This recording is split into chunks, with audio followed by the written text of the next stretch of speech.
All right, well, I'm gonna move on to NBA Youngboy has had probably one of the wildest hip hop concerts here in a while, man. It's he's been selling out. It's been nuts, man.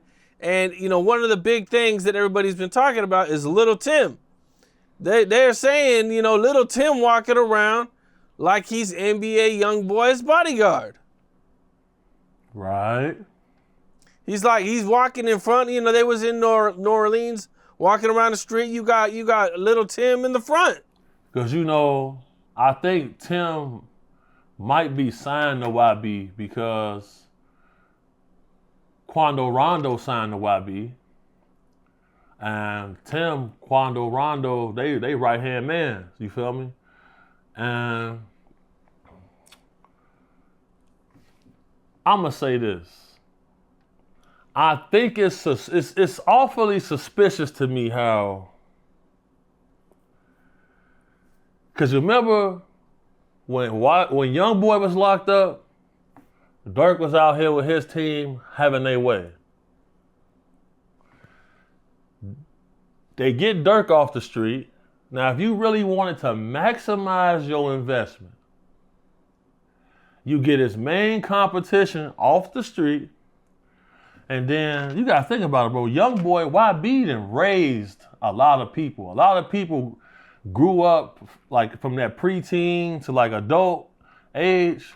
They grew up to him. You feel me? Like Kodak would have been on that level had he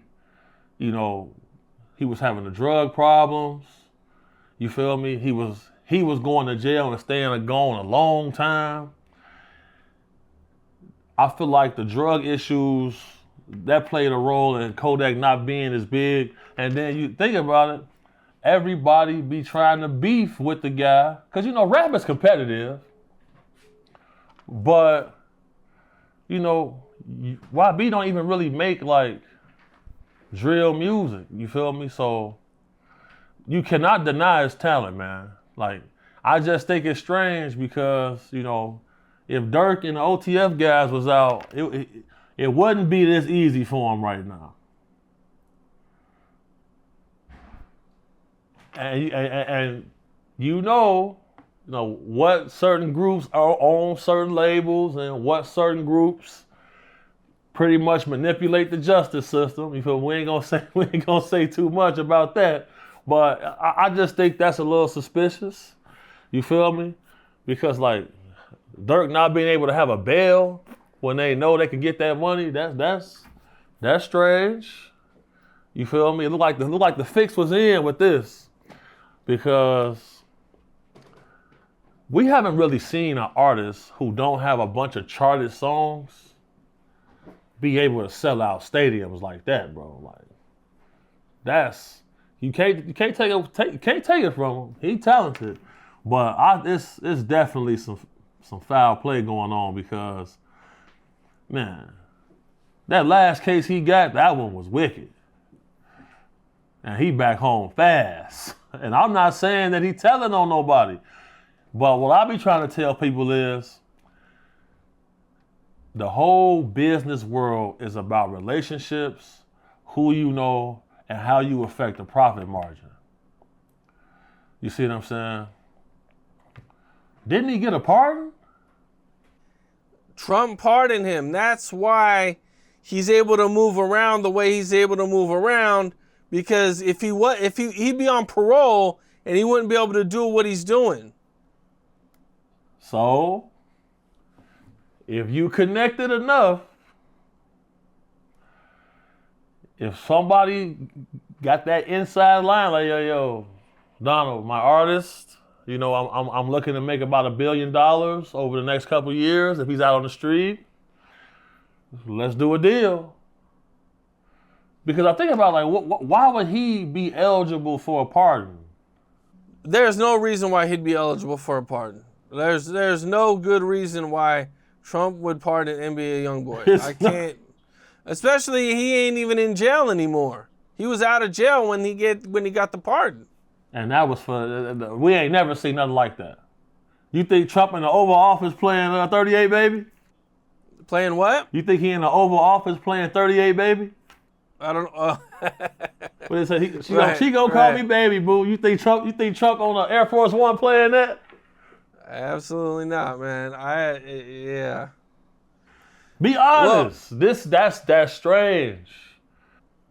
It's very strange, man. I mean, there's, you hear the rumors. It's a couple $1 million for a pardon. 10 million. Yeah, I've heard 2, 3, 10. I don't know what the, either way, he got the money if he wanted to. He got the money. He got the money. So, okay, now, I think you mentioned NBA Youngboy not really associating with a lot of people. Right. What do you think is going to happen to his career when it slows down? And you mentioned his relationships and how everything revolves around relationships. I don't see him really, he doesn't really have like relationships with other rappers. He doesn't hang out with a lot of people, and in this business, relationships, they can keep you going for long after your music isn't hot. For sure. I mean, and I know, my people are gonna think I'm sounding like a hater, but unfortunately, at some point, yeah, his music will die down. He's not gonna be hot forever. What do you think is gonna happen when his music slows down? Well, you're not being a hater. You feel me? Everybody has their run. Like every artist has their time when they hot. You feel me? They experience that downturn, and sometimes we see artists reinvent themselves. You see what I'm saying? The thing with him is different because, the guy Trinidad James, he's still touring off that all gold on my chain. You feel me? Like you see 50 Cent and Tony Yayo and Uncle Murder, they still touring. You see what I'm saying? With him, though, I don't know if he's an international star like that. Because I just been to Ethiopia, Italy, Ghana, Nigeria, Kenya, Tanzania. I didn't see no NBA Youngboy nothing. You feel me? They still in the 90s. I was in London. I didn't see no NBA Youngboy nothing. So it's kind of like facts. So it's kind of like, yeah, a lot of rappers out here, when their music slows down and they're not as hot, they can still go overseas and get a bag. They don't like doing it. It sucks for them, but it's still an option. Still an option. You feel me? So he might not have that option when he gets, and what he's not curating the relationships. Facts, because those relationships is key. Because by now, you thought you would have seen him with Lil Baby. You didn't see him with Lil Baby. But you seen him with his label mates, the Migos. But because he don't get along with Dirk, and Lil Baby and Dirk was locked in, you don't get that relationship. What's up? This is Cam Capone. We got more content like this coming soon. So hit that like button, subscribe, and stay locked in to Cam Capone News.